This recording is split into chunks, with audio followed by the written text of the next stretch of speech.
Thank you. Sorry.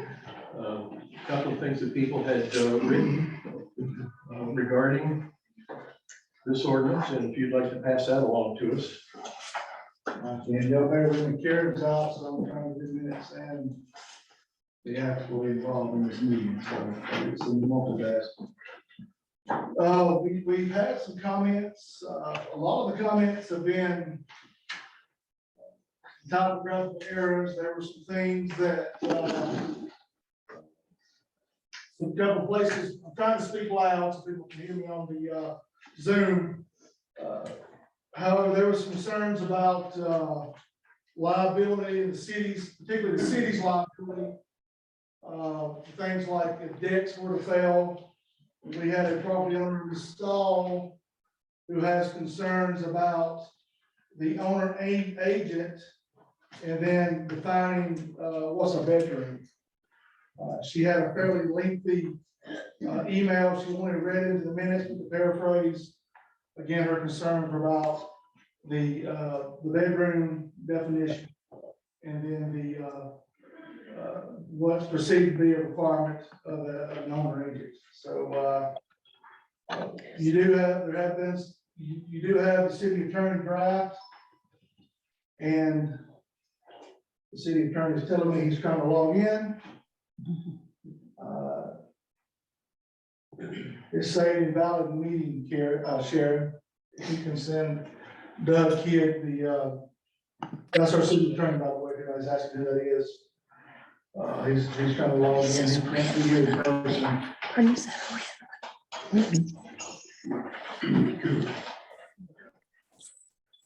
Do you have his email address, Sharon?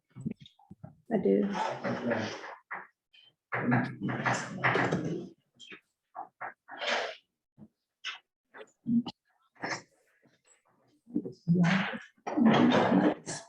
And that is most of the comments. You do have the city attorney draft, and then there was some changes based on some recommendations that we posted a revised draft on the city website, and then we have a proposed check sheet and a information sheet that Sharon can put on, post for everyone to see as well. So, I'll stop there. Okay. Well, shall we carry on while we're waiting on Doug to log in? The committee has had an opportunity to look at this and make their comments. I'd like to go through this page by page and look at any changes that any of the committee members think are required. Starting with page 1, anybody have anything here that they want to address? Dan, the only thing I would have is, goes back to the bedroom and the definition of the bedroom. But it seems to imply, in 4101, the language is, has a minimum of 2 means of ingress. An egress to include a door and a window to the outside. And my house in Sky Valley has it, but of all the homes I've owned, this is the only house where I have bedrooms that open to the outdoor. That's pretty unusual. And I don't, I think it's unreasonable. There should be. That every bedroom has a door and a window to the outside. So maybe we just need clarification on that sentence. Well, all right, let's address that. Since it keeps coming Dan, up. if I could, Sure, go ahead. it is a misinterpretation of the words. Okay. It means a door meaning access to that room. It doesn't have to be an exterior door. Okay. The window does have to go to the outside. To the outside. So you have to have an exterior, you have to have a window. Yes, you have to have 2 means of egress from every room. So we need to just really break that into two sentences. Should be interior door and a window to the Yeah. exterior. It does not have. to For be those- the exterior. that are questioning this, let me clarify something. City of Sky Valley, State of Georgia, Reagan County, all subscribe to the International Residential Building Code. These definitions are outlined in that code. We're not adding anything here that does not already exist. Virtually everything regarding your construction of your home is codified in some way, including the size of the bedroom, the means of ingress and egress, etc. Just to give you an example. This.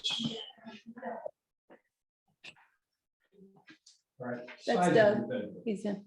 Go ahead. Size of the bedroom. Single occupancy bedroom must have 70 square feet of floor space, with a minimum of 7 feet in one direction. In other words, an enclosed porch 5 feet wide will never qualify. Furthermore, at least half of the ceiling must be at least 7 feet tall. If you add more people to the space to sleep, then you have to accommodate them with 50 more feet per person. Again, International Residential Code. We're not doing this. We're just letting you know what it says. Ceiling height. See what else we got here. You may not access a bedroom by passing through another bedroom. That would be a closet. Each bedroom must have its own access to a hallway or commercial space. Communal. Egress means to exit. In case of emergency, the occupant must have 2 possible ways of getting out. One of those obviously is the door. As it exists, you can have 2 doors as long as one leads directly to the outside. Remember the previous point about not having access to a bedroom by passing through another bedroom. Or you can have 1 door and 1 window. The IRC has certain minimum requirements for windows. They must be 24 inches tall, 20 inches wide. The window opening must have an area of 5.7 square feet. In other words, you've got to be able to crawl through that window to safety. The window cannot be installed more than 44 inches above the floor. We don't want you to have to climb on a piece of furniture to get out that window. Should also be no lower than 24 inches from the floor to help prevent kids from falling out of the window. It goes on. So the notion that we're trying to create something that's unpalatable for the people of Sky Valley is just simply not true. These codes exist. We're simply letting you know what they are. In one of our previous drafts, we had included one of those provisions that's referring to under bedroom occupancy standards, you can refer to a minimum bedroom utilized for occupancy shall be 70 square feet, but we had added 450 square feet allowed per bedroom for each additional occupant. I wondered if that's necessary to be added in here. No. You're the attorney. Well, I think it'd be helpful to, if we, I know it's in the I mean, international. we say we've got to comply with the international. Yeah, it is in the International Residential Code, but I wondered if it might be helpful if we went ahead and put that in at this point.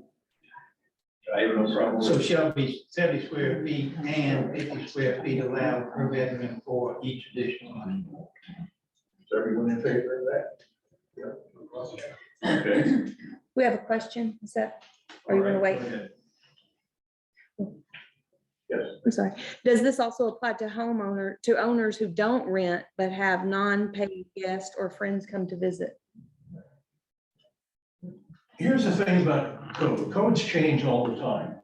So it's possible you've got a house that was built before certain aspects of the building code existed. When codes change, cities don't go back to residences and require that they be upgraded. That happens when you're going to change something about the occupancy of your home. I'm going to remodel it. Maybe something burned and you've got to rebuild it or something. Or in this case, you've turned it into a business. That's when it has to be done. So the answer to that is no. For those residences that don't necessarily comply, we're not going to go back and inspect them. Or I should say, Jim's not going to go back and inspect them and require you to bring them up to code. it would be a good idea under those circumstances for people to recognize what those codes are and why they're there. That'd be for the safety of the residents of that home. And maybe take it upon yourself to correct that issue.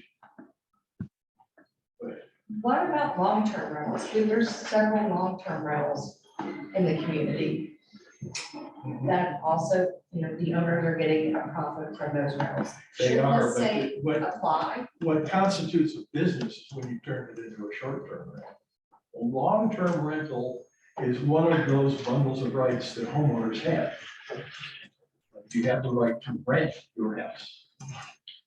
And again, we can't possibly, we don't have the staffing or manpower to go back and, inspect every one of those and make sure they're complying with all the most current regulations.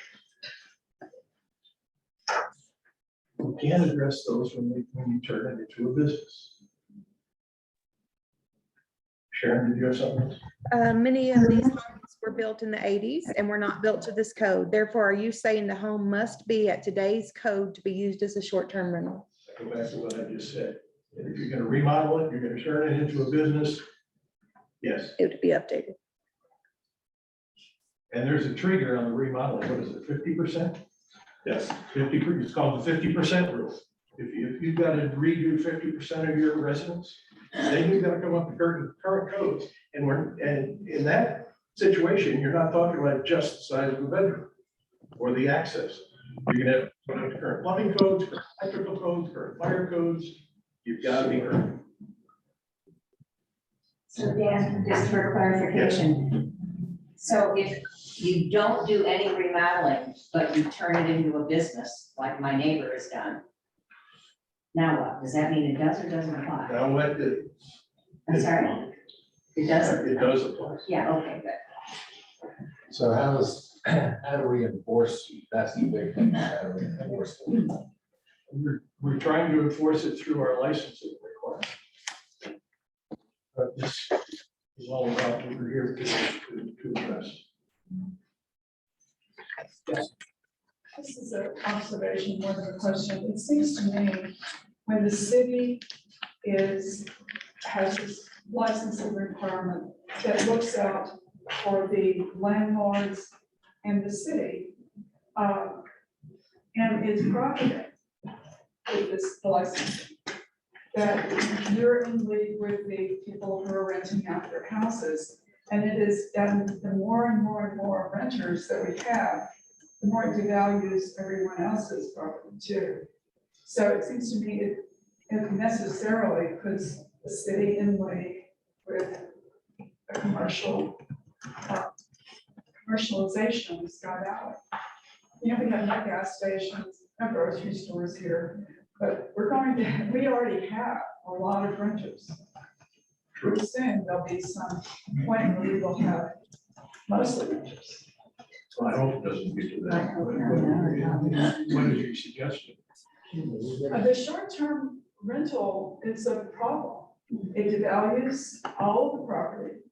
And it really puts the city, in my opinion, in league, with the commercialization, profiteering, from the rest of us who are keeping it really nice. And I'm not saying, intentionally, I'm just saying, as a matter of fact, that's just how it is. If you're making a profit for people who are turning their homes into rental homes, even if it's only part of the time, you're necessarily going to be safeguarding them and to make sure the city isn't sued. And it's, nothing really is safeguarding us, the rest of us who aren't renting out our homes. The noise, right, but who's going around and checking to see if there's noise, the lights, the trash. All Dogs, things that the are- dogs they let out every morning. Isn't that We're trying to address it. purpose of the ordinance? Because right It now, is the purpose of the Bones ordinance. hands are tied. He can't, I wish he was here. He'll tell you, he can't even go in for noise or things right now until this is passed. Our policemen can't even really do anything. That's why it's not that you're really against short-term rentals, you're against the way things are being run, and. No, I'm kind of against short rentals, let me just say it right here. But I mean, I'm saying, if they're running, I'm to a point, but, I think, I guess what I'm saying is, my husband's a golfer here, so I'd love to see somewhere nice that golfers can stay, okay? I live across the street from one, short-term rental. Trash has been thrown in my neighbor's yard, her flowers have been cut, they're going on anybody's yard taking pictures. I don't feel safe anymore, put cameras in my house for the first time. I don't think insurance is covering it that much. If an accident or something like that happens, it could end up at the city. Parking, I have sent pictures to Holly, how many times? At least 6 times where they have more than 10 to 12 cars parked over there. Last week, they had a car going the wrong way in front of a stop sign in the middle of the street, that if an ambulance or a fire had to get up there, they couldn't get up there. I have had, playing beer pong at 11:30 in the morning, more than one time, at least 4 or 5, knocked the back slide door out. Had to take my grandchildren out of the front yard because the profanity was terrible. But with that said, I've seen, the houses that go down Tahoe, the pretty blue houses that I think Heidi and Scott have, you never see trash there.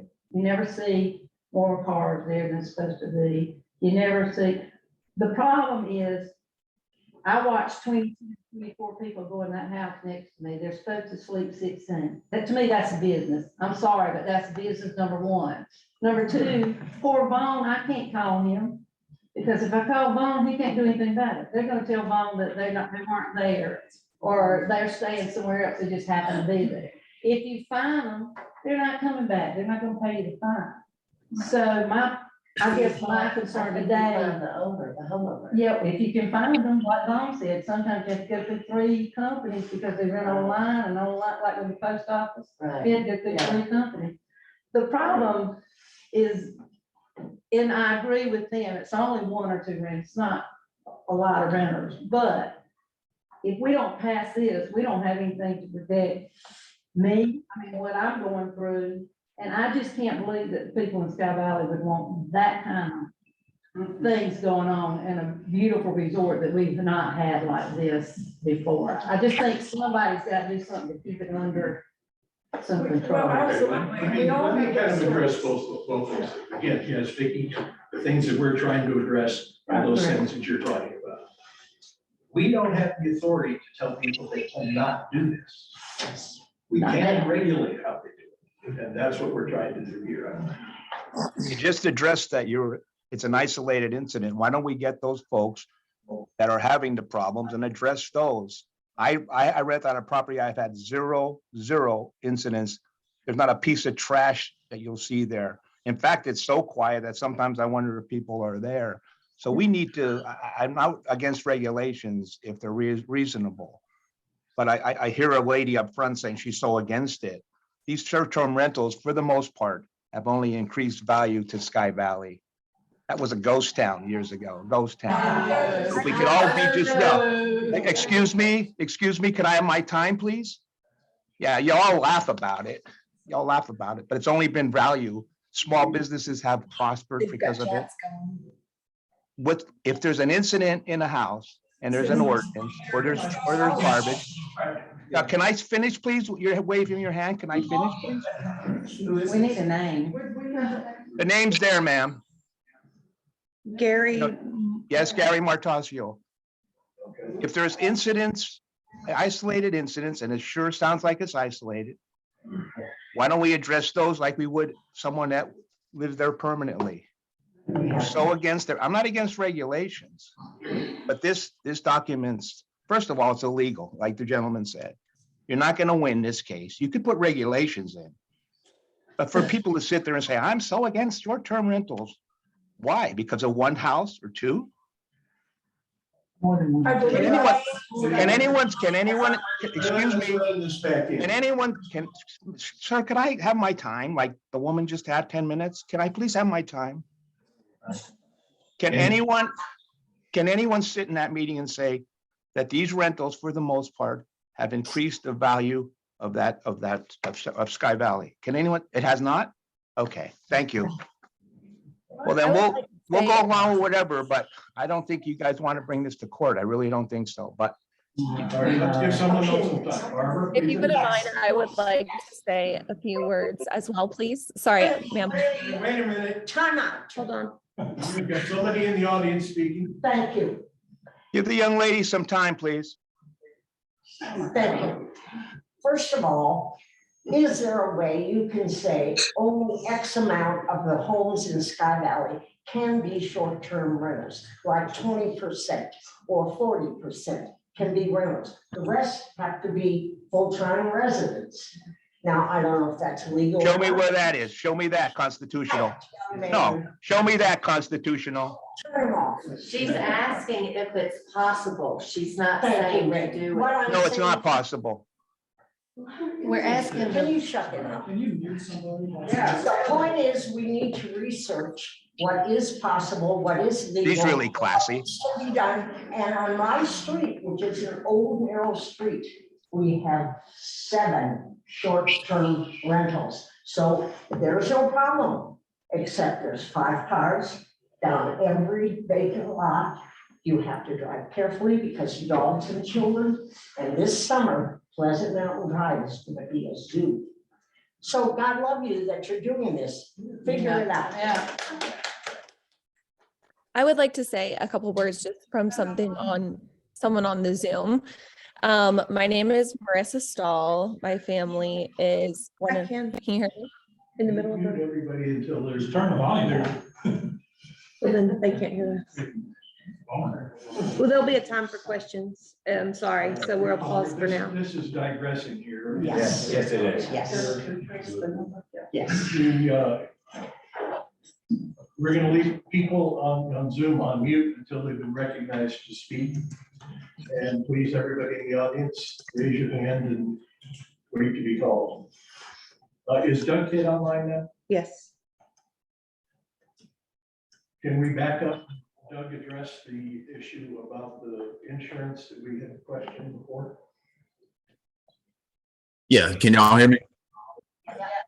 Okay, all right. My understanding is there was a question about whether the city require the short-term rental property owners to carry general liability insurance. Is that the question? Yes. Yes, if the city wanted to require that, you could. I would want to note that there are no statewide laws on short-term rentals. So the state legislature has not passed any legislation that requires the city to do anything or keeps the city from doing certain things. There's not a general comprehensive statute on that. So the cities throughout Georgia have kind of been left what to regulate and what they can't regulate. Now, there are certain general principles on things that you can't regulate, but one of the things that cities do have the power to do is you can require a commercial business to carry general liability insurance. And I know that some cities in the state have applied.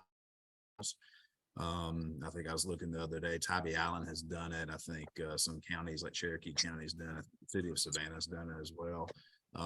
Some cities have passed short-term rental ordinances that have not had those requirements on there. So it is a policy choice. So that's going to be up to the city council whether they want to do that or not. And if they do require general liability insurance, then they'll have to come up with a dollar amount, whether it's $500,000 or $1 million or whatever it is. So it's a policy choice. There's nothing mandating it saying that we have to have it in our ordinance. There's nothing saying that we cannot have it in our ordinance. It is something for the city council to decide. Doug, does this, in the scenario that was outlined to you regarding a balcony that failed or something, does the city actually have any exposure there? The only way that I could see the city possibly having any liability exposure is if the city had a requirement in its ordinance to do inspections of properties before issuing a license. If they did that, then the city would be voluntarily assuming a duty to do a proper inspection. And let's say they didn't do the proper inspection or didn't do an inspection at all, and then somebody's deck collapsed or something like that. The city could be sued and possibly have some liability for negligent inspection.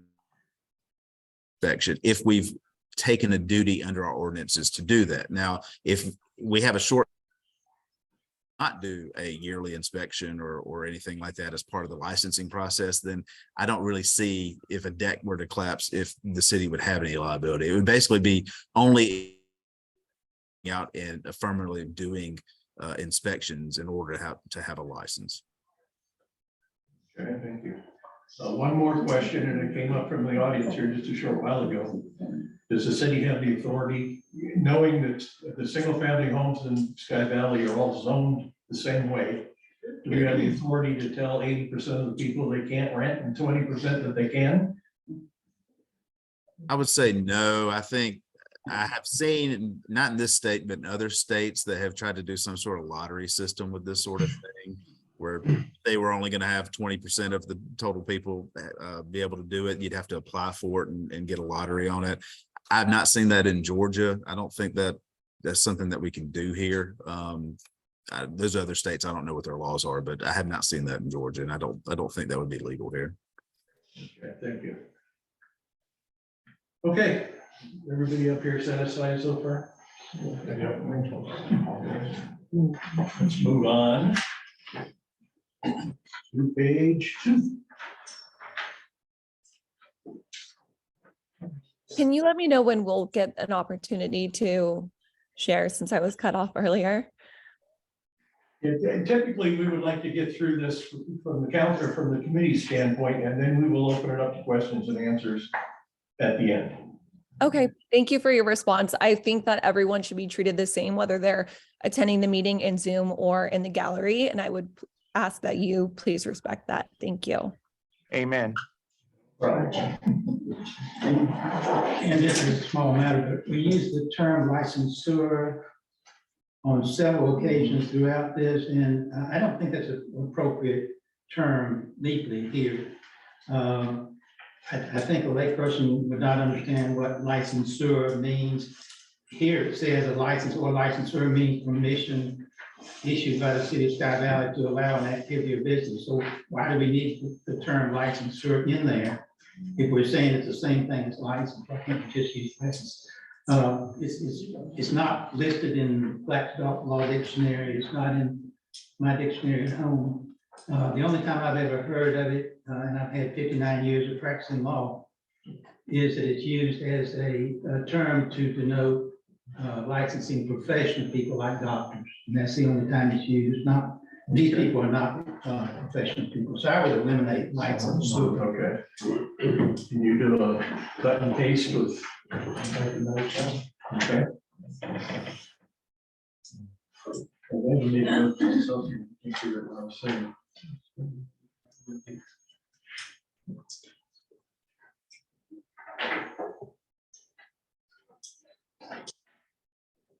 Oh, and I think this came from you, Don, about the last sentence of owner's designated local contact. And you were suggesting moving that to 4104 or 41. yeah. It's not a part of the definition. My argument was it was not part of the definition here. But we probably do need to make reference to it in the proper place to put it in 4104. So Jason, that's the final sentence, the designated local contact should be moved into 4104.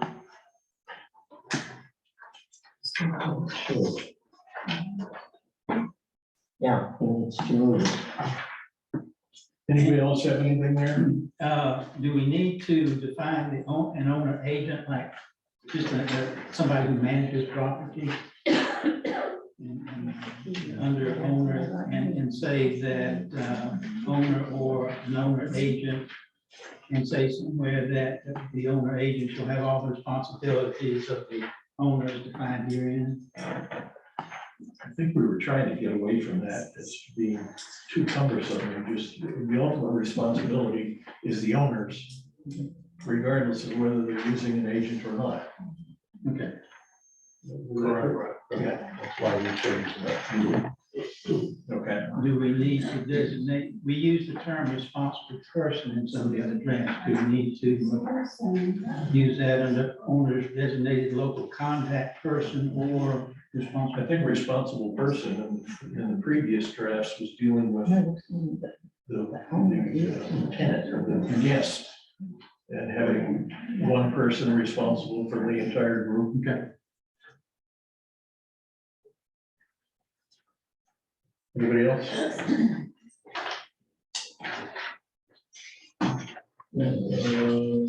Dan, could you clarify that? Or are you saying that someone responsible does not have to be here locally?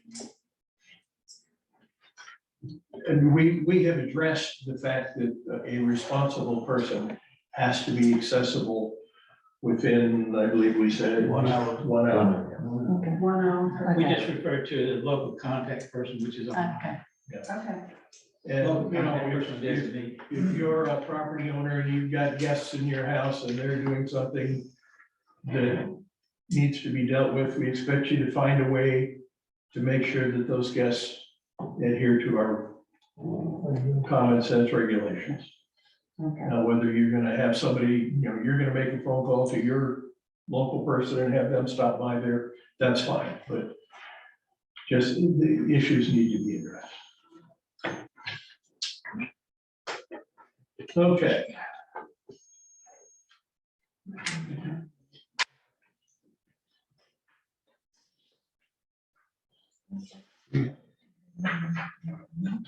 I have a 4104B on here, isn't, I just got that.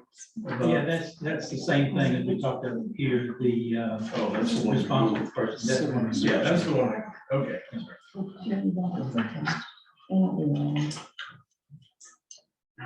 All right, I'm down to 4105, anybody got any changes there?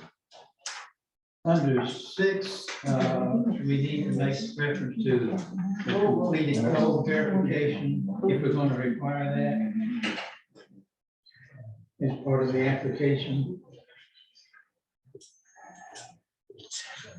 If we're going to require it, I think we need to specifically mention that here. As far as the International Residential Code you're talking about? No, we say a completed code verification. In some of the other drafts, we say a complete code verification draft was required as part of the application. In other words, somebody from the city designating that the renter has complied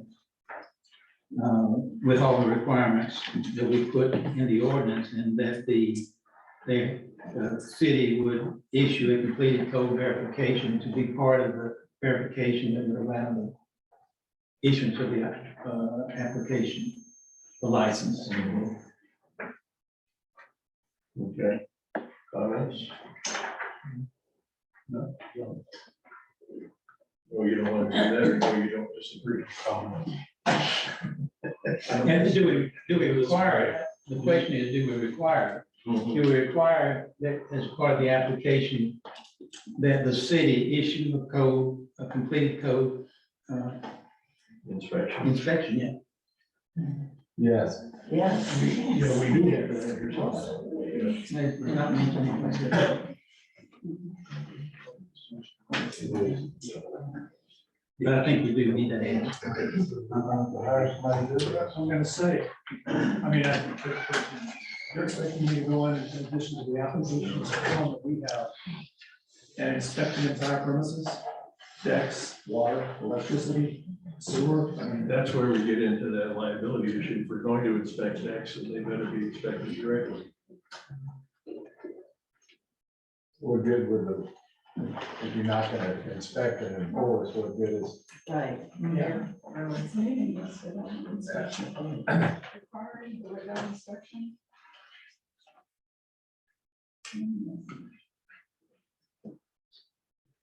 All right, we kick this thing around. Wasn't it referencing the requirements listed in this document in terms of inspection, like bedrooms, et cetera. But the challenge, I think that the problem we were trying to get at there was you can't have 3 verifiable bedrooms and then claim you're renting 6. Because it turned, a walk-in closet into a sleeping area or something like that. I think that was the intention, right? That was, yes. And if we don't inspect the properties, how do we know how many parking spaces are actually there? That was part of, our intention was, the basics outlined in here was what would be inspected. Yeah. Because the primary issue was, people are saying, I got 6 bedrooms, and they really only have 3. Right, Yeah. and overloading everything there. That's what we were trying to get at, not bringing everything up to correct code, Just, just what was related here. Exactly, that's all, that's going to be inspected. All right, go ahead. Dan, is it possible, I know another municipality that required an inspection, just like we're saying, we outsource, because there's people that have outsourced rather than having our inside Sky Valley that you outsource, and that fee is paid by that business. So if you pay, so if it costs, if Joe Samadafach has an inspection company and we get him to come, he charges, $150, then that's passed on to the business. They're already operating a business in a residential area, which it defies logic, but that being said, if they want to make all this money, then they should pay that fee, and we shouldn't burden our city with that. There's lots of people that have these inspection services that could come, and not There are necessarily. some locations, I don't know if there are any here. But the city, that would still be an agent for the city, so the city would still be responsible. And then liability on. Well, but I'm talking about just for the, not necessarily for the electrical, I'm talking about just what are their bedrooms and the ingress and egress required. I mean, we could, Well, that's all we really would want. exactly, so you can hire somebody to do it and they have to pay. Instead of burdening somebody that works in the city. And then again, we're still gonna find somebody who can, and will do that. I don't know that that person exists. We're creating another layer of bureaucracy here that I don't know that we can follow through there. All right, what do we? I put in here that we're inspecting those items.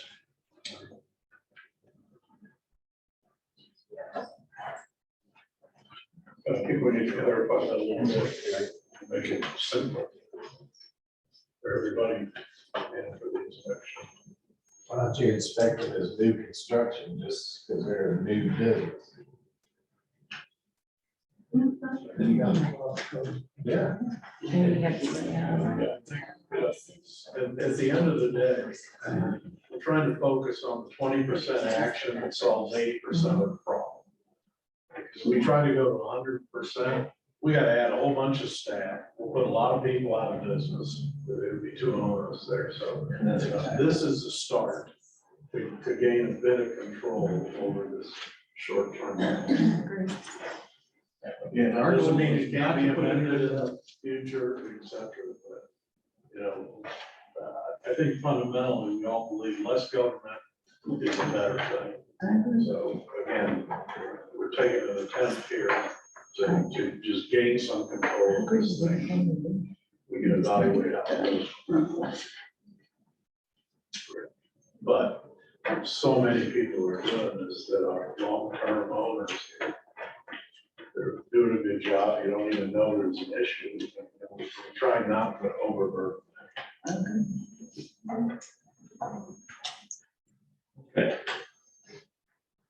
We're gonna clarify the inspections, and it's gonna be limited to.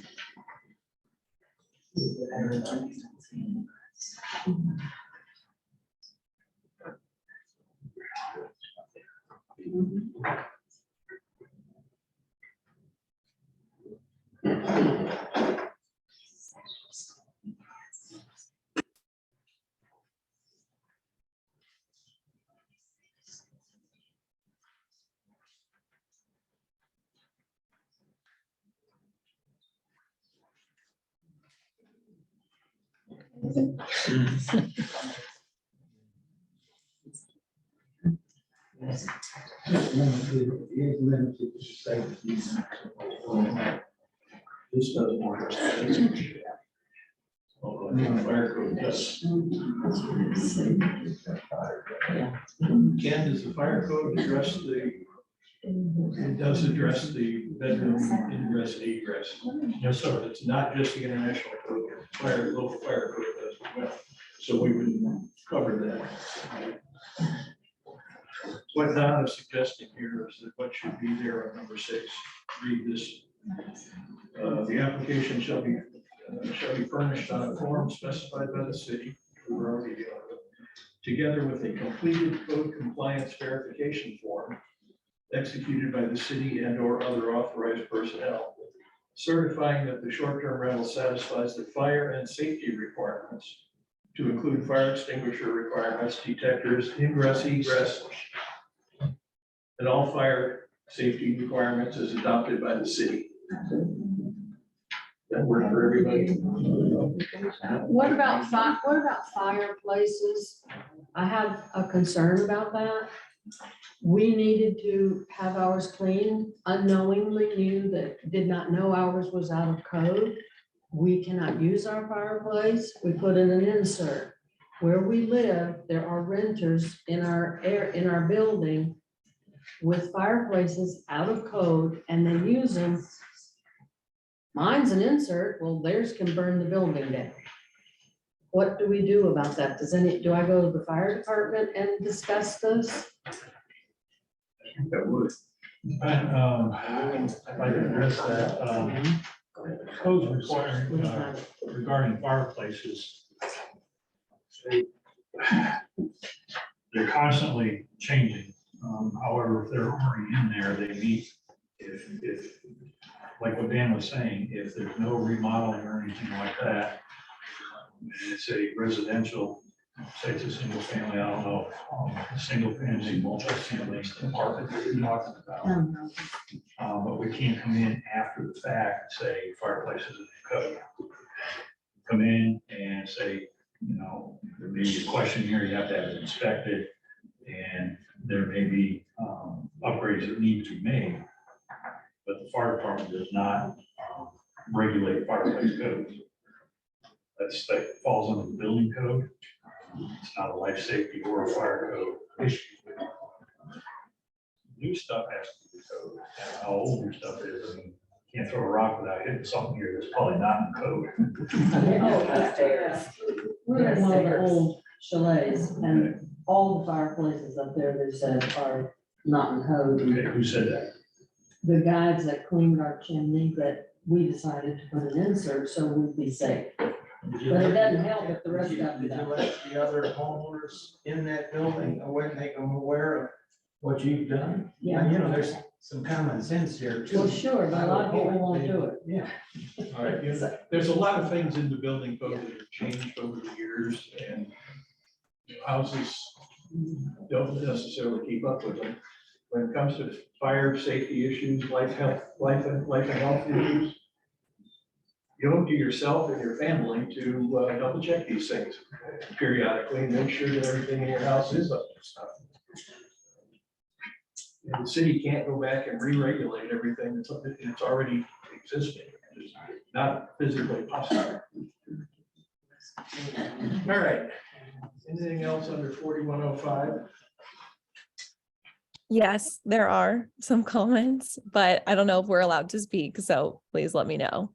I'd like to be able to get through this today, so we're going to try and have people speak at the end.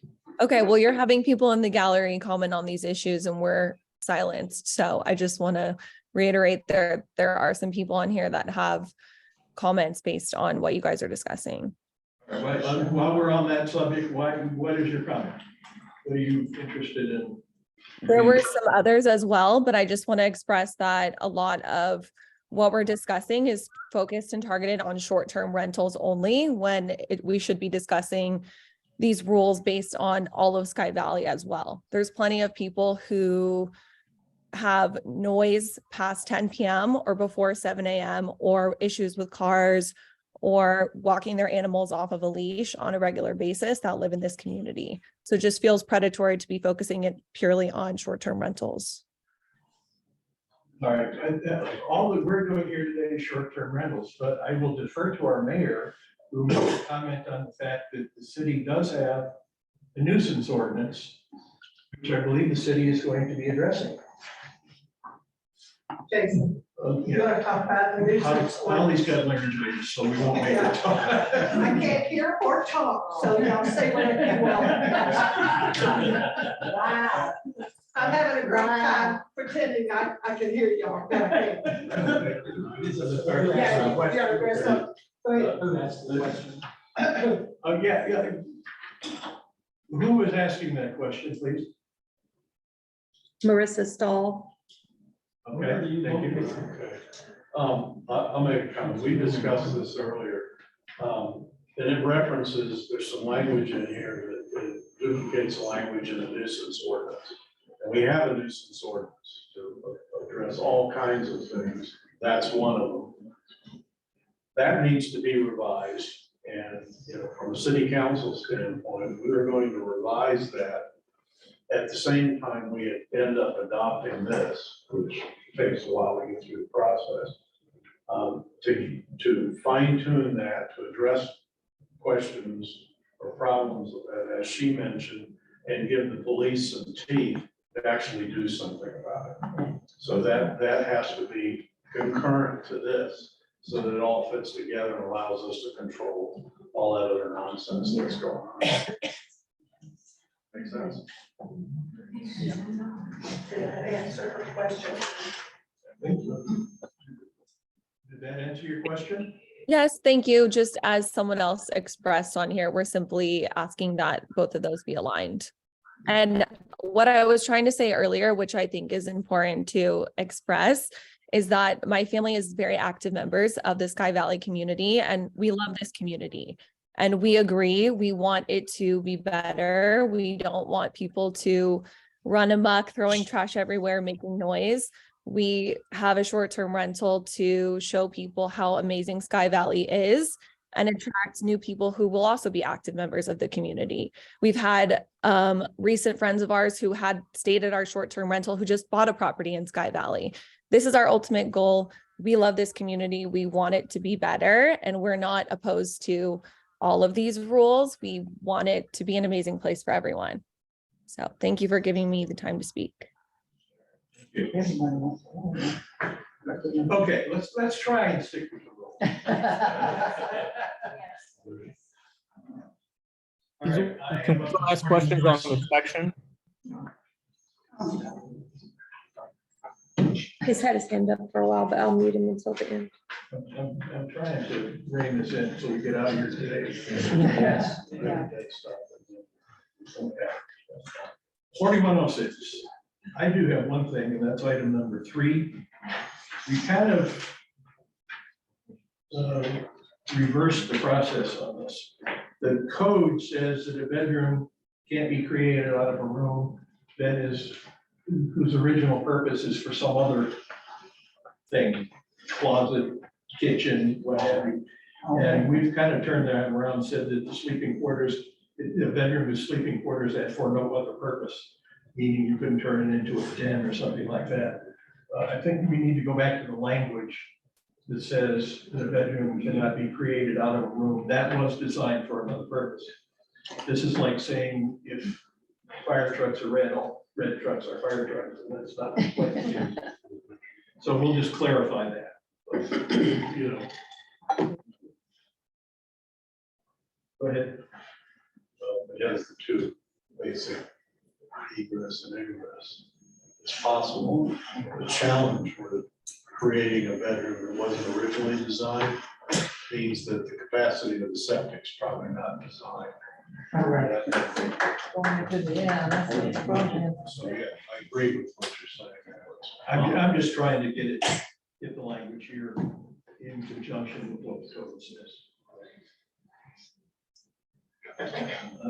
Anything else in 4107 vehicles? 8. Let me go back. Do we need to add under 7 that all drivers of vehicles of short-term rentals shall comply with all speed and other city ordinances regulating vehicles, parking, and safe driving on the streets of cities? I know we say we have to comply with the city ordinances, but do we need to emphasize the fact that they need to comply with the speed? The speed regulations? I want to keep this short. Okay.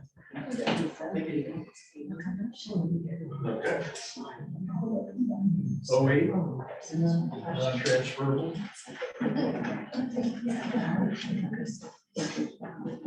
9.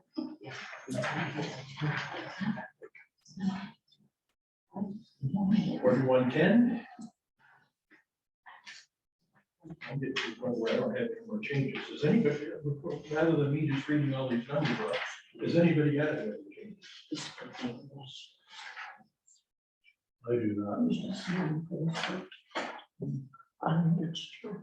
There's where it talked about the inspections on 4111, so it would just be the life and health or life and safety.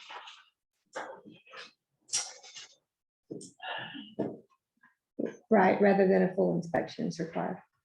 Yeah, we're talking, we're talking about fire safety. Right. Fire and safety. It is noted. Do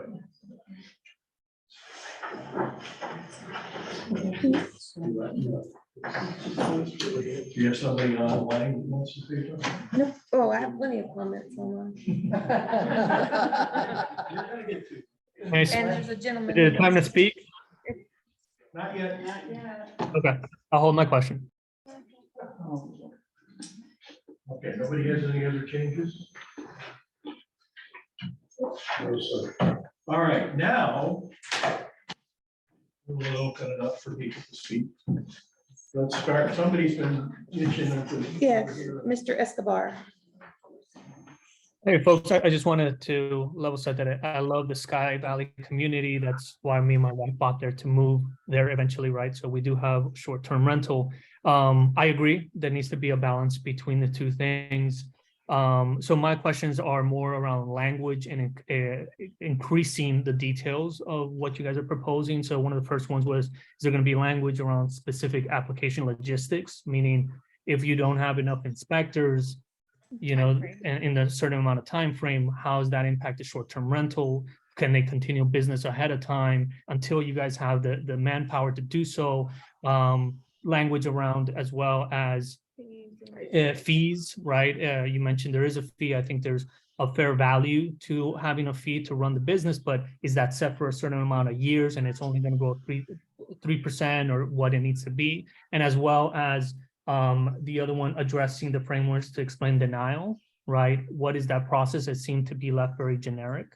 So my questions, and I can send a list of them, it's more around tweaking the language to be very specific on how the logistics are going to work before we say there's an ordinance and then no one knows what needs to be done. Example, there's also people that might have bookings years in advance.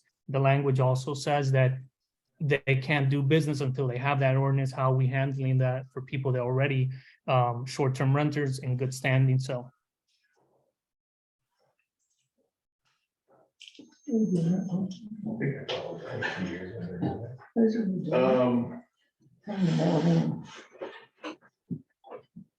Our goal here was to not make this more cumbersome. In the first place, and we started out with a proposed ordinance that was what, 30 pages? And we've worked very hard to pare it down and make it palatable for everybody. There may be some things that need to be tweaked in later years. I don't know. It might work out perfectly the way this is. We're just going to do the best we can for everybody involved. Then you see my concern in that aspect that a lot of what we're proposing leaves it vague for not protecting the short-term rental properties in terms of what do they need to do, right? We want to follow the rules. That's when we do run a business, we try to follow the rules as to the letter. But if you leave it that vague, my concern is when you don't have a permit and if the city can't account for those applications, what are we supposed to do? If the ordinance is saying you cannot do business without this ordinance. So if you want to leave it loose, I would remove that piece, start off simple, some kind of grace period that we're trying it out, that maybe they're not in standing, paying the taxes and so on, they can then need an inspection. But if you're saying we need an inspection to do business, you get into all these logistical issues that are a challenge, and I don't know how to address them, but I'm pointing them out that we're just gonna be going rolling around in terms of who can do business, when do bookings get closed, applications are not coming in fast enough, and then the city's trying to catch up, and it just becomes a quagmire kind of situation. All right, first of all, what this committee does is try and create something that's gonna work for the whole city. We then pass it on to the city council and recommend to them that that be adopted. It's the city council that will determine when that ordinance goes into effect. Nobody has to have a license until the time that the ordinance goes into effect. And there's going to be, I'm quite certain that the council is going to give ample time for people to get their applications in. So I wouldn't worry about that too much. All right, Pro. I have a quick question, 4107, about the vehicles. When someone decides to turn their home into a business, a short-term rental, and there's no real driveway, just spaces for cars. And, people aren't familiar with the mountain roads in here. They pull out very quickly into the road. I have a problem with my house, and if I were to change my carport and make it into a garage, I would probably have to move it down the mountain and do all those things, because I back right out onto the road and I live on a curve. And so there are a lot of houses that are just our garages right there on the curb. 5 cars in there, or no garage at all. And they back right out, Are you going to change they have to come into compliance, so that my house is not in compliance. If I were to become a rentable house, turn mine into a short-term rented house, I would need to change.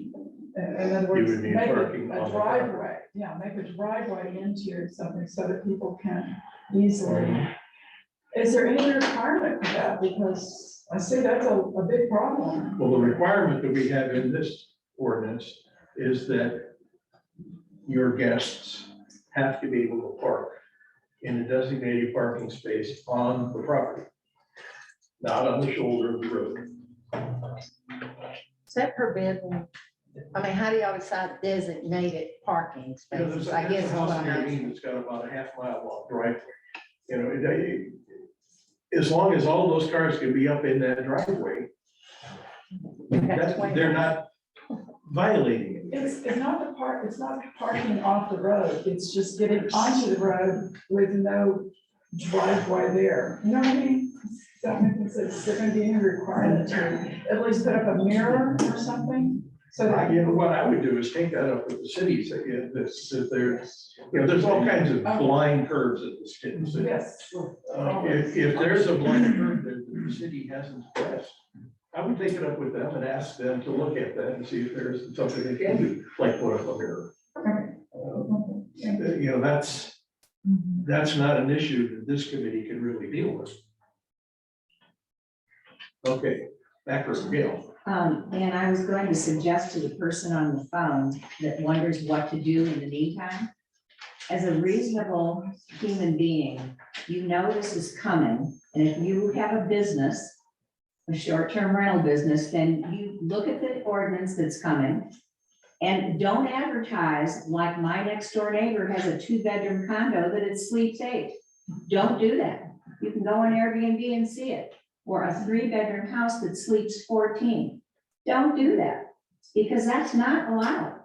And so just be reasonable about it. Look at the ordinance, make sure you have the fire extinguishers and you know the ingress and just be reasonable here. I mean, we're not, as you say, you're trying to make this work for everybody. But in the advent of the ordinance, I would get my act together if I had a business. And I hope that they're not off the hook about this liability thing. I mean, in all my commercial real estate leases, for example, if there's a big liability thing, you have to promote or provide that. And you have to, there's a whole nuance there with insurance. And so I'm hoping that you'll stick with us in terms of making these people have liability insurance or requiring it, if you can, if it's legal. Okay. I have a question about occupancy. Is it 2 heartbeats per room? And could there be an overall limit? Because some of these homes have 6, 7, 8 bedrooms, and they can have even 2 per room, 16 or 18 people staying there, and it's so excessive. Is there a way to cap overall occupancy? We haven't done that, other than the fact that, again, according to the international code, you've got to have 50 additional square feet for each occupant of those bedrooms. So if you're gonna put 4 people in a bedroom, you've got to have 220 square feet in that bedroom. So Then the other thing addresses it that. that worries me about that again is the sewage that we're talking about. Like the house next door to me that's supposed to have 16, but maybe have 22, and then the sewage starts smelling, and something's happening. That sewage thing should take care of that? I mean, or do they have to go back and be reinspected, or what is the deal with that? If the original construction said there's 4 bedrooms and there are certain square feet, that dictates the occupancy, and that's how The original, the original should have been Okay. done. thank you for clarifying that. Whether it was done originally, nobody knows in Scott Valley. Yeah. No Not just records Sky Valley, the whatsoever. Reno County Health Department does not have accurate records. Yeah. So that's where it gets tough on us. We can't get to require somebody to say, prove that they've Yeah. got the right size septic tank for the number of bedrooms they've got. We have no way Yeah. But if you go from What they- a 3-2 to a 5-4, and you don't change the septic, and you start Right. smelling septic water, Well, and not that- good. And that's incumbent on us too, we're all neighbors. Yeah, We all- yeah. Well, you don't want it Full-time. going down into your, seeping down the hill And to your if- water and if we system. notice that, there's some teeth in this that will allow us to address it. It's in the nuisance ordinance, too, Yeah. so we just look out for our own neighbors, right? And if that's a problem, it could be a problem with, forget short-term rentals. Anybody, yeah. It could be anybody. I agree. We just work together as residents, take care of our cities, right? That's what we're. Wayne, you're next. I have a question about, police enforcing it. So for instance, if the house next to me, 2 of us call and say, hey, it's 10:30 at night, can you get the 14 people out of the hot tub?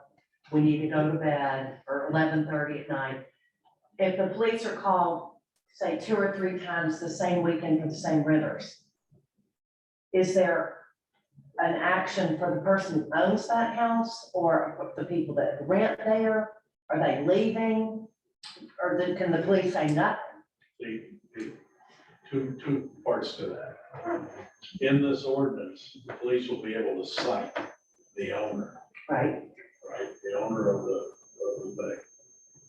With 3 citations, they lose the right to. I read that, but is that really Yeah, gonna happen? yeah, sure. It's in this ordinance. Okay. That's giving the police the power to do that. And you have the power, right, to do that as well. If you have to. So we'll all give you Jim's phone number. I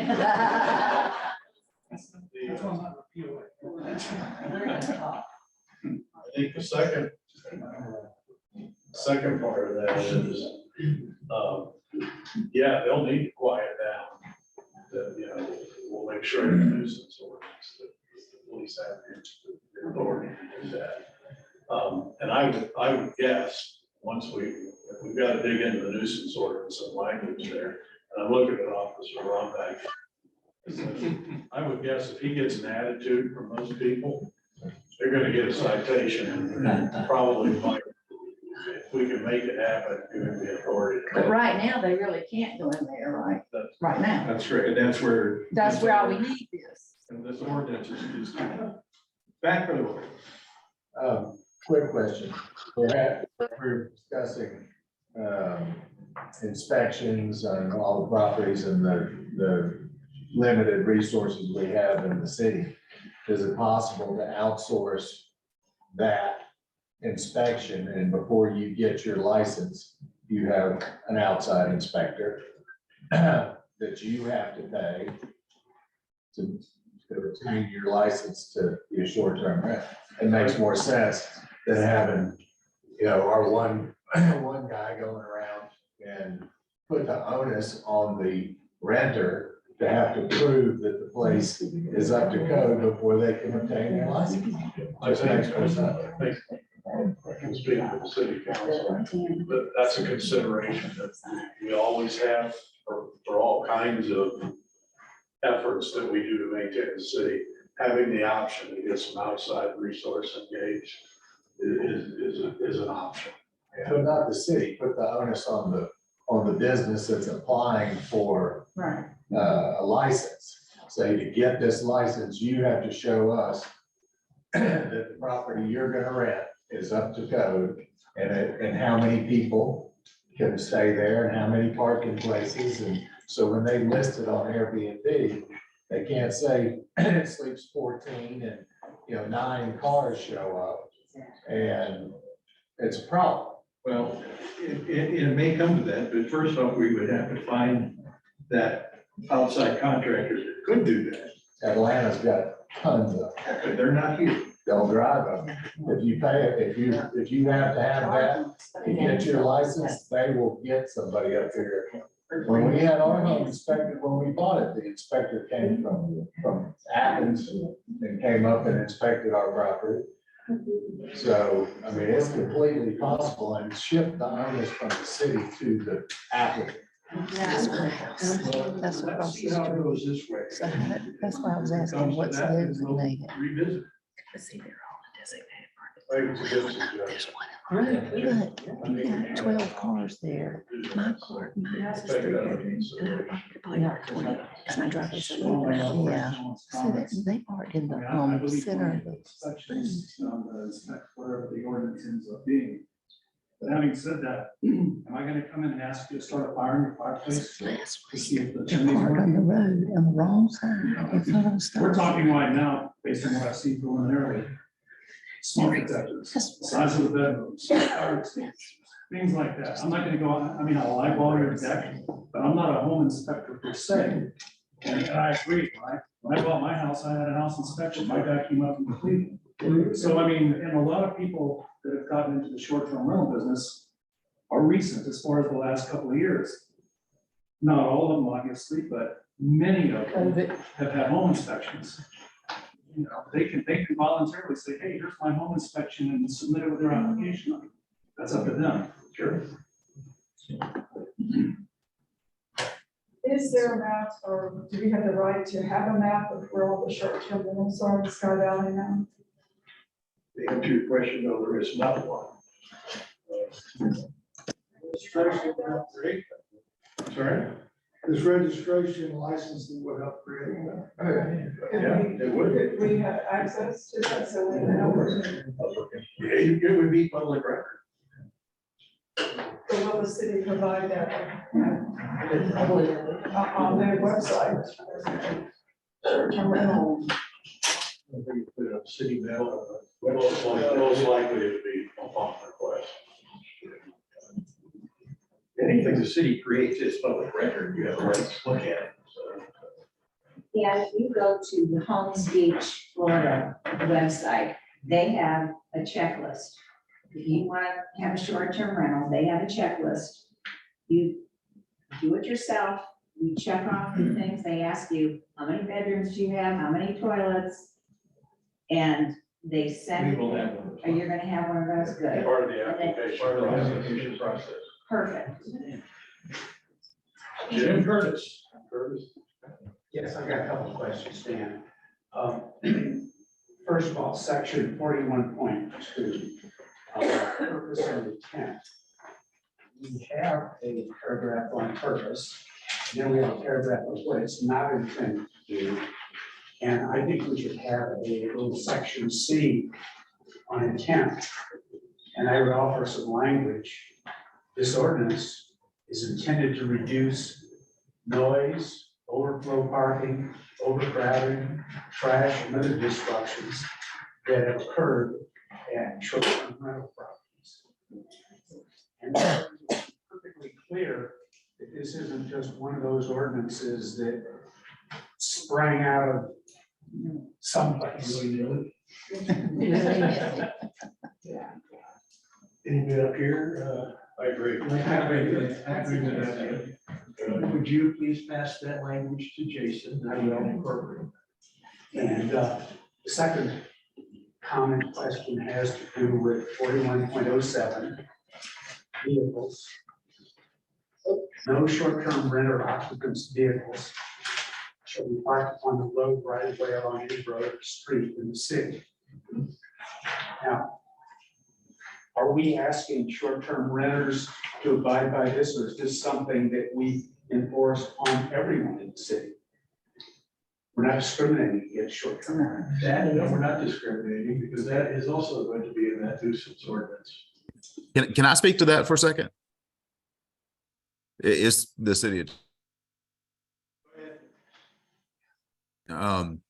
Yeah, that part of the vehicle in the short-term rental ordinance, I included that in there because a lot of the previous drafts had it in there. My preference in the short-term rental ordinance, and instead have a general ordinance on parking in vehicles that would apply to pretty much every property in the city limits.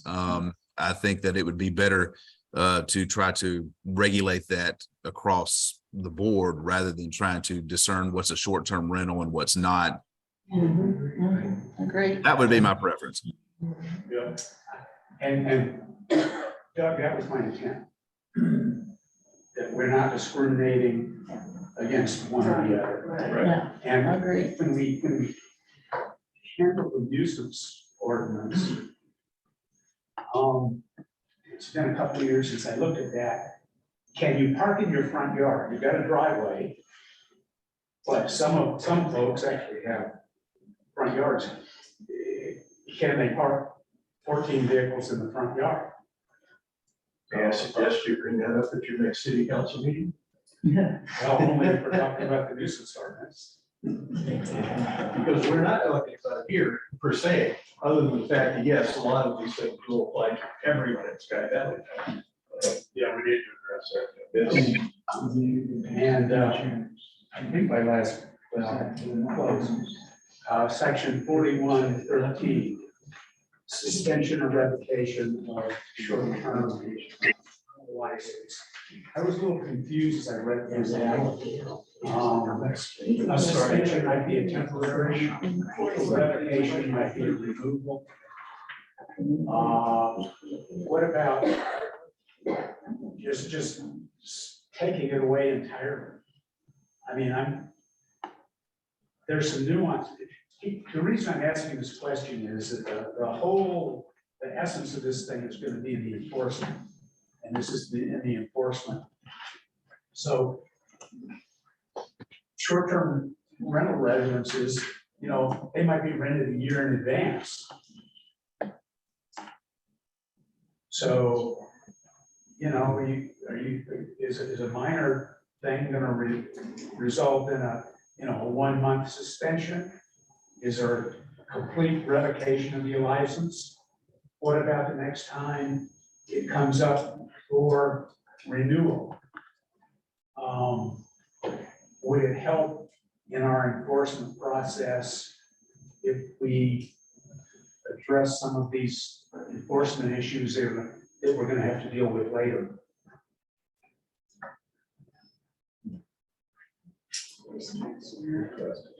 Not sure I'm totally following. We're saying you're losing your license with repeat violations. You know, if you're not handling your rental properly and you've got people that are violating city's ordinances, if it happens often enough, you're gonna lose your license, and it doesn't matter whether you rented it for a year down the road. Yeah. You're gonna lose that rental as well. Yeah, and I think what he's saying is that they got a long-term renter and over the years, and they plan to have 6 or 8 people there, and now the new short-term rental says you can only have 4. Am I correct, Jim? So all of a sudden, he's got a long-term contract and he no longer can comply with that. Is that what you're saying? Well, not exactly, that's a good point, Gordon. We just. On the long term. It's not clear to me if I were renting if I were the owner of a short-term rental property, trying to operate a business, what the penalties are, because understanding the penalties is important to incentivizing proper selection and properly informing tenants as to what they can and can't do. Well, part of this ordinance, of course, requires the fact that they're gonna have a notice posted there at the property as to what can and can't happen. And in order for them to post that notice there, the owner themselves has to understand what can and cannot happen. Yeah, and I would hope that the first time the tenant arrives, that's not the first time he's heard that, oh, finally, we can't have parties with the other 30 folks we've invited. I have a question, and I may have read it incorrectly, but that the homeowner has to be licensed and the manager has to be licensed, correct? Who has to be, only the owner? The owner gets a license for that property. Okay, If the owner has 2 properties, it's not the individual owner that's being licensed, it's the property that's being licensed, so they're gonna need 2. And to follow up, suppose there's a noise complaint, the officer goes, quiets things down, 30 minutes later, the music's back on, and the officer has to go again. Is that one offense? Is that 2 strikes? So that would probably result in the first citation. Okay. And what if it happens again the night after that, same crew? That's a second, so that's strike 2. A lot of that's gonna be up to the police department. Correct. Okay. At least They're gonna have the discretion the first time they go in and give them a warning. If the people start getting mouthy with them on that first visit, they might get a citation right then and there. Okay. We aren't gonna sit here and dictate to them how they handle that issue. Okay. Will the communication then go to the homeowner so they could take action? Because, how would they know, right? We'll go below the contact person, most likely, immediately. The application for the license is gonna tell us who is it you want us to call when these things are going on. So whether it's gonna be the homeowner or their agent, but yeah, that person is gonna be notified. Can we specify a time period? Because will they be notified right after that event, or will it be 24 hours later? Because by that time, that person could be gone. Right? Exactly. Well, that's why the local is to be available 24/7. But that's not my question. How fast? How fast are they gonna be notified? Well, That's- yeah, that has to be within some of that, again, is hours. gonna be, if Officer Ron goes to a house and, is dealing with this issue and then gets another call somewhere else, chances are he's not gonna have an opportunity to tell somebody. There's gonna be a certain amount of discretion there as well. We don't know what he's gonna run into there. But as much as possible, yes, they're gonna be notified quickly. I heard my name, but I didn't catch. Would Okay, the ordinance says that they have to respond within an hour. I don't know if an hour is the right amount of time, or if it's more like, it should be 30 minutes. It's got- We discussed it. It was at one point, we had 30 minutes in there. Want to be more reasonable. Yeah, the reality is, if you were one of those owners who were out walking your dog, would we be able to reach you with 30 minutes? Probably not. Did Jim charge his cell phone?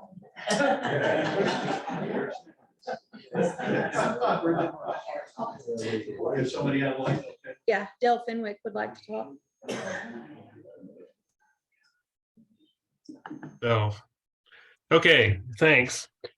Just three short things. One, for those who think that this is a unique situation, look on Facebook. I posted the names of 50 cities and counties in Georgia who have short-term regulations.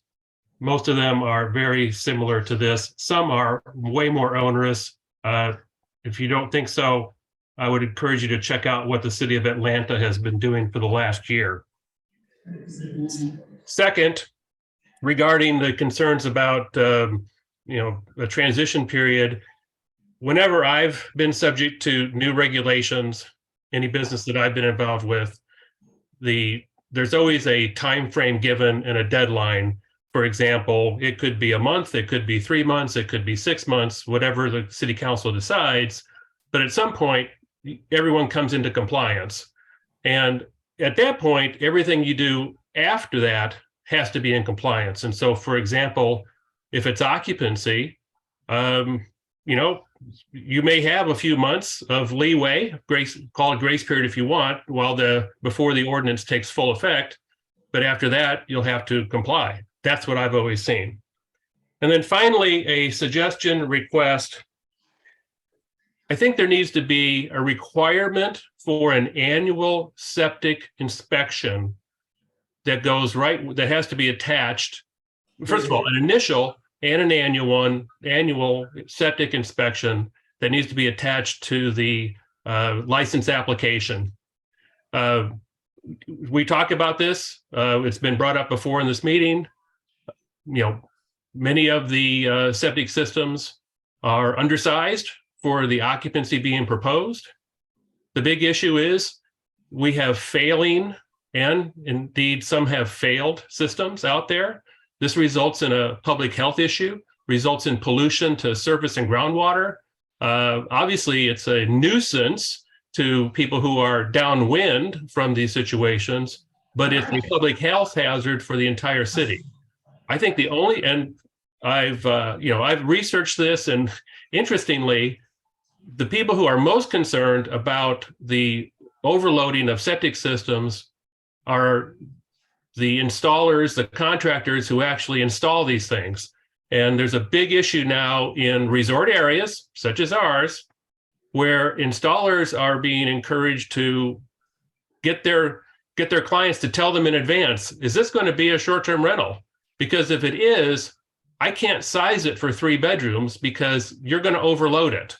And there's all kinds of mitigating suggestions that are given in the industry publications for that.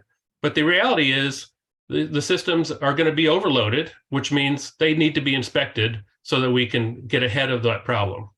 That's all. Thanks.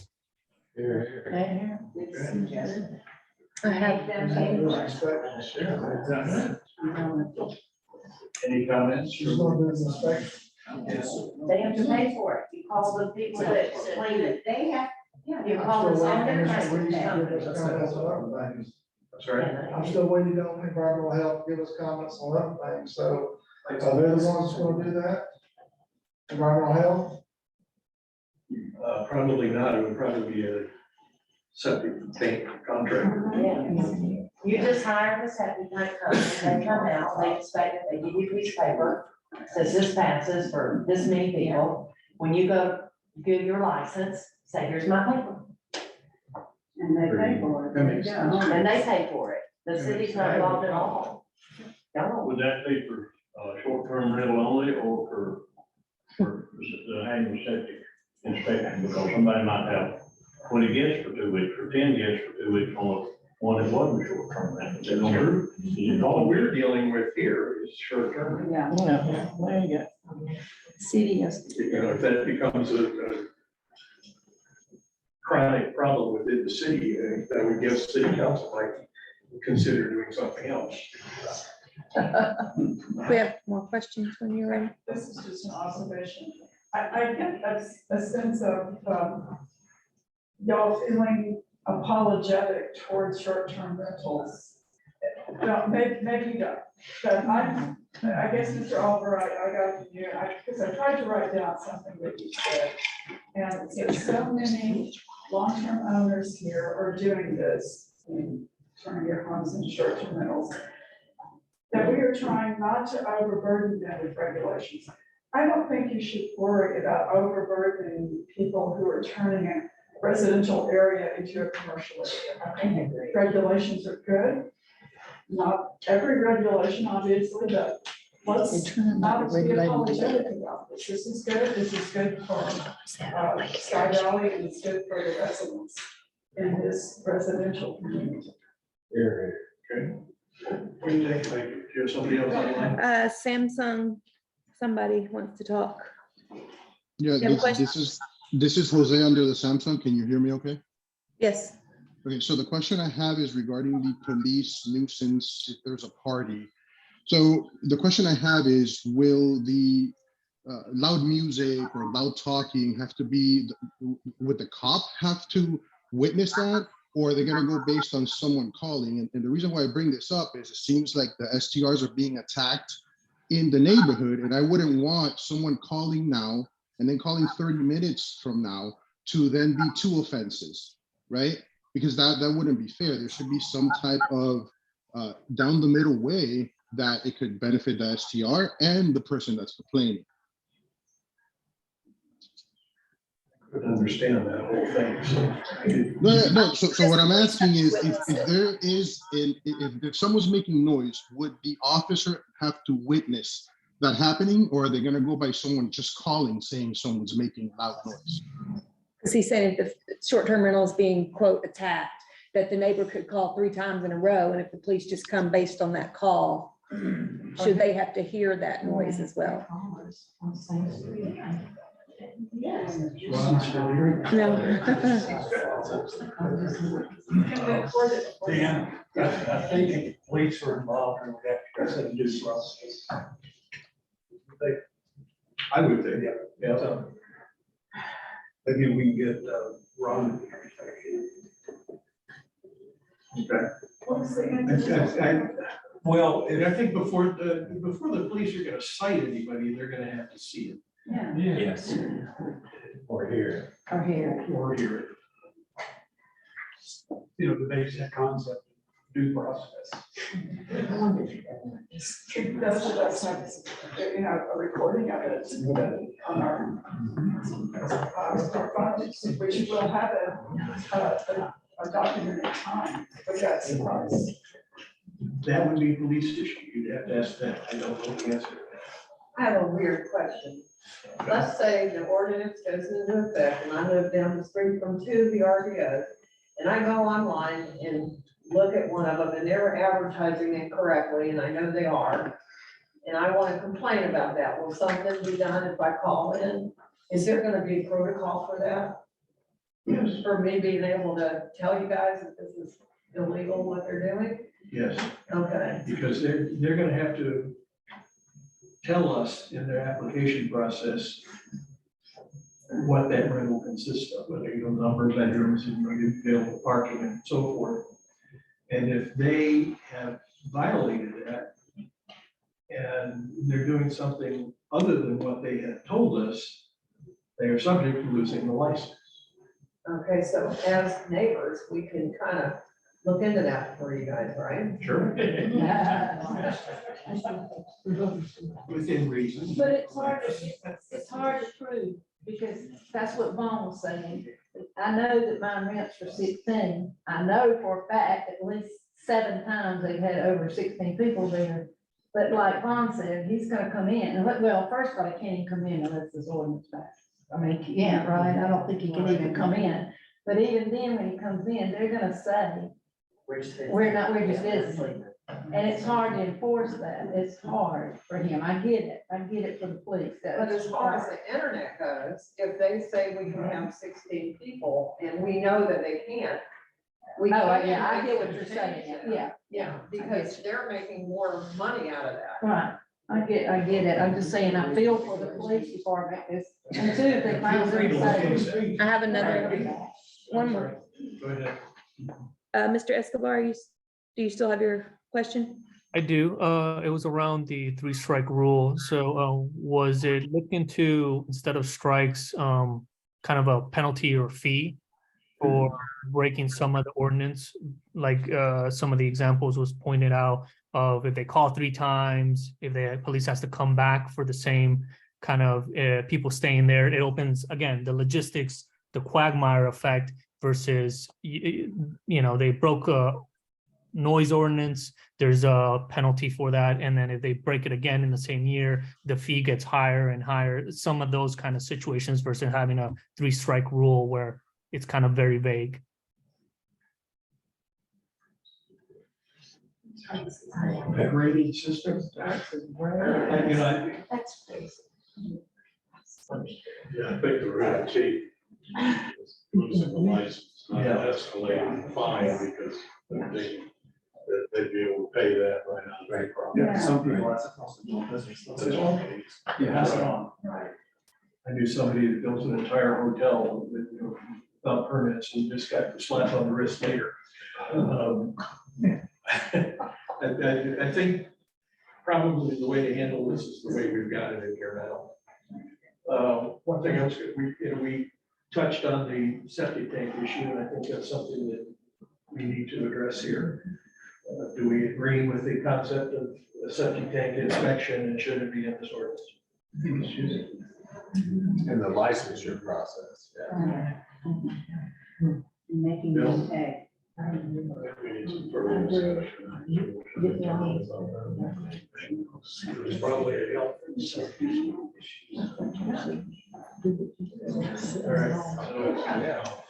All right. All right, well, we'll agree to talk about that further. Ken? Good morning. My name is Ken Silver, most people know me. I'm the fire chief for the Sky Valley, Scaly Mountain Fire Department. The gentleman sitting next to me is Tom Sherwin, one of our senior driver engineers for the city. We have a very simple job. Our job is to keep people alive long enough to die of a natural death. That is, or does that sound? Thanks a lot. Think of a mission statement. That's it, and that is it. I have a reputation of being very blunt, to the point, black and white. There's no gray area with Ken.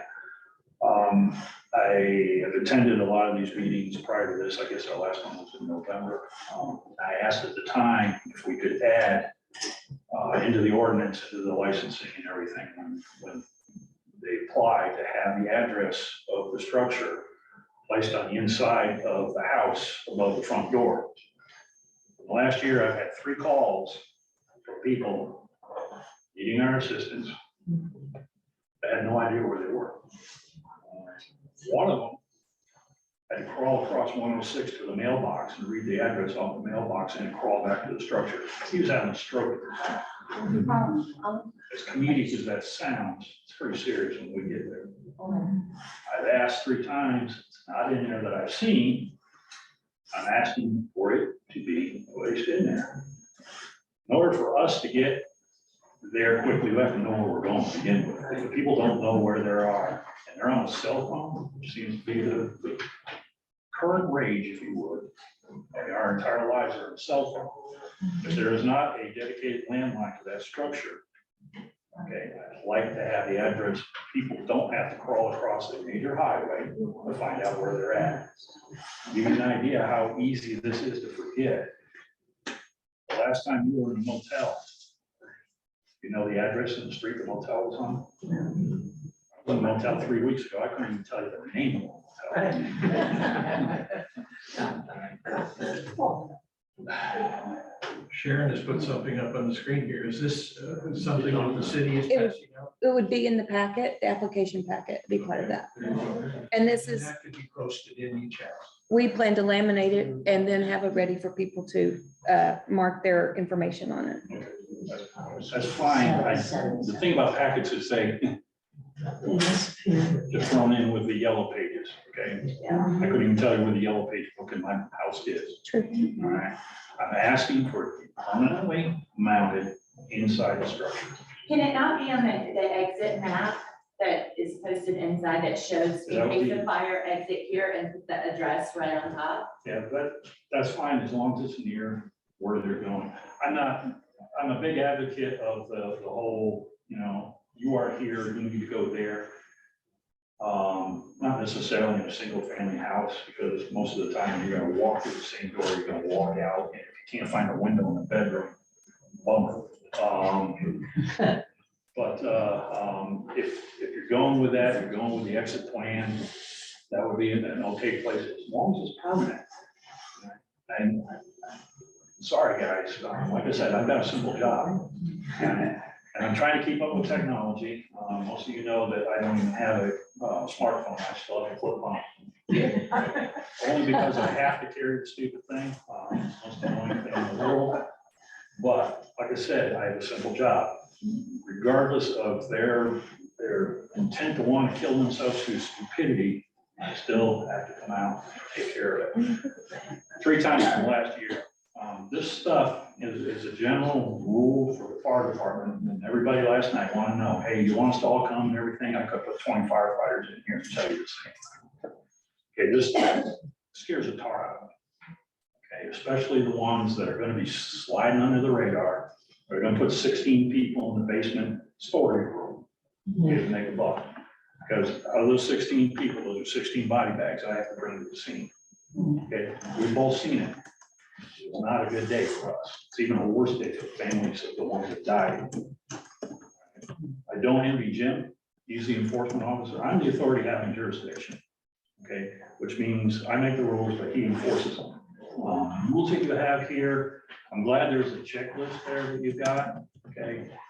But when this goes, you know, this goes full tilt and these people come in and they have a building that they, you know, have owned since 1982, which is when my house was built. Okay, and all of a sudden the city is requiring them to put in NFPA 101 standard windows in a bedroom, talking a lot of money, tens of thousands of dollars in some case, to put in an egress window. All right, he's gonna catch the brunt. Okay, why are you making us do that? With that checklist, it might be a good idea to have that thing available to these people when they come in to apply for the license, not just say per NFPA 101 life safety code. All right, nobody's gonna go out and look at that. All right, reference NFPA 101, this section, this subsection, and why.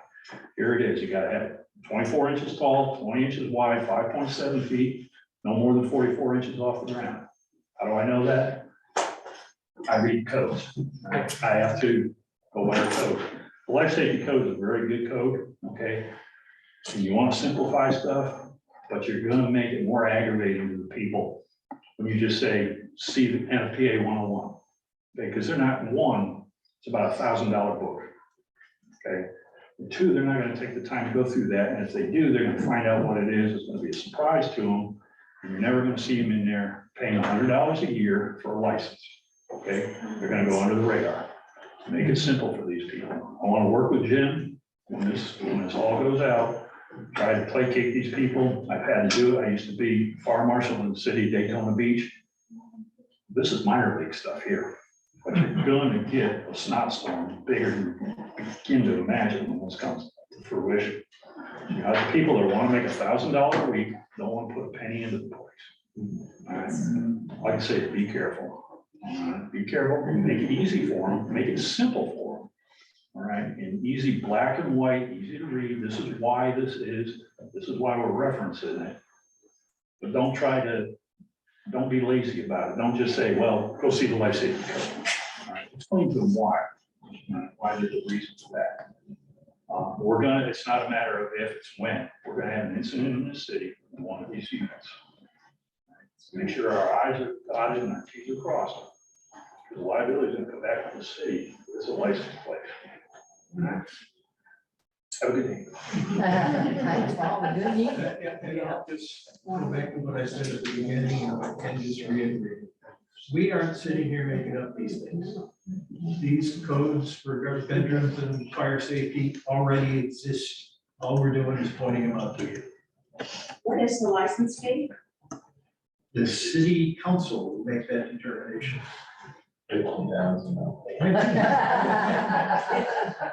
Based on what this gentleman just brought forth, the thought came to my mind, would you consider a meeting for the people who are in this business? And maybe explain some of these things to them. And instead of an individual here, this another individual there, invite them to a meeting and. They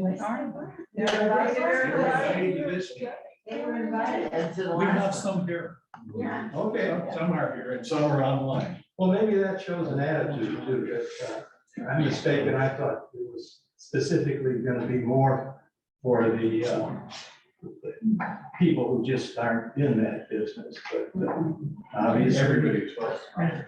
But, all right, go ahead, Barb. Dan, one of the things we did on Pleasant Mountain is we had a block party and we said to people, get the new green signs with reflective tape, the posts. And all, we talked to the mapping department and we said, look, there's 42 signs you can, we got a reduced deal. I shouldn't say that, okay. On Pleasant Mountain, when you drive at night, you see the reflective posts, and that's how you find, you know, somebody's house. So maybe you could do block parties and talk to the short-term renters and let them know that we're lovely people, but we can be. Sharon, you anybody else online? Yeah. Does anybody else on Zoom want to make a comment or ask questions?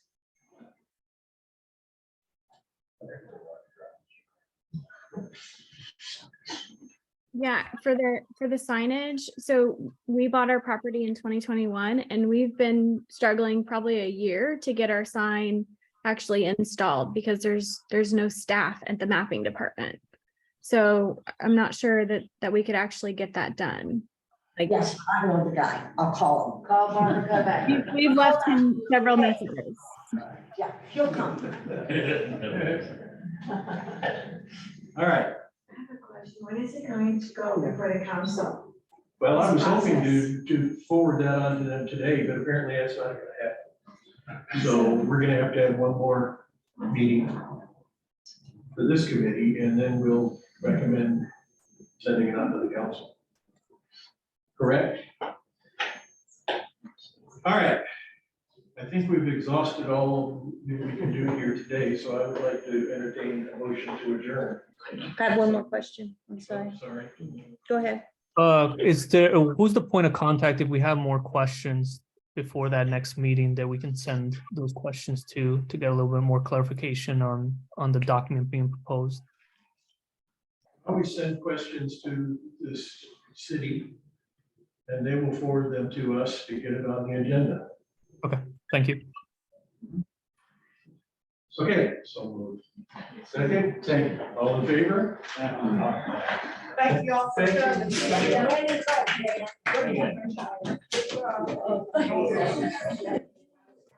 Absolutely.